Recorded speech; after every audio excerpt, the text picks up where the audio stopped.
তো বন্ধুরা দেখো কুমড়ো আলু ভাজা করবো, তার জন্য কেটে নিয়েছি ছোট ছোট করে।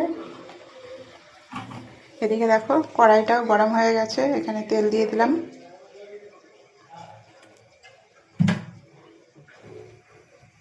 তো এখানে আমি ফোড়ন দিয়ে দেবো কালো জিরে। দেখো তেলটা কত গরম হয়ে গেছে, দেওয়ার সঙ্গে সঙ্গেই সব ওটা শুরু হয়ে গেছে।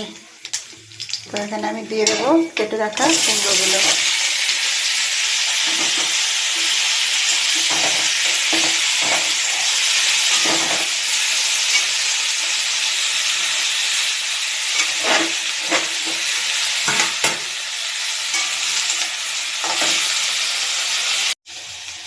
এখানে আমি দিয়ে দেবো হলুদ গুঁড়ো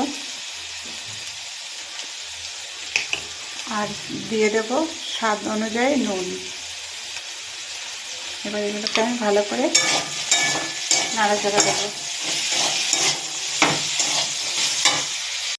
তো দেখো বন্ধুরা, এক পাশে আলু কুমড়ো ভাজা করছি আর একদিকে রুটি করছি।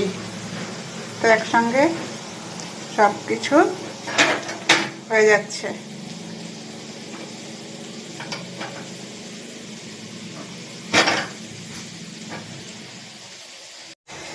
তো দেখো বন্ধুরা, রুটি কমপ্লিট। এদিকে কুমড়ো আলুটা ভাজা হচ্ছে, এটা আর একটু হবে। এখানে আমি একটু অ্যাড করে দেবো চিনি। চিনিটা তোমাদের অপশন, যারা খেতে ভালোবাসো দেবে, আর যারা মিষ্টি খেতে ভালোবাসো না তারা দেবে না, তোমাদের জন্য অপশন। তবে কুমড়ো ভাজাতে একটু মিষ্টি দিলে ভালো লাগে, কুমড়োর স্বাদটা দ্বিগুণ বেড়ে যায়। তো বন্ধুরা, কুমড়ো আলু ভাজা রুটি একদম কমপ্লিট। তো যারা যারা খেতে ভালোবাসো অবশ্যই কমেন্টে জানাও। আর আমার ভিডিওটা ভালো লাগলে একটা লাইক, একটা কমেন্ট, একটা শেয়ার করতে ভুলো না। যারা ইউটিউব থেকে দেখছো অবশ্যই একটা সাবস্ক্রাইব করে দিও বন্ধুরা।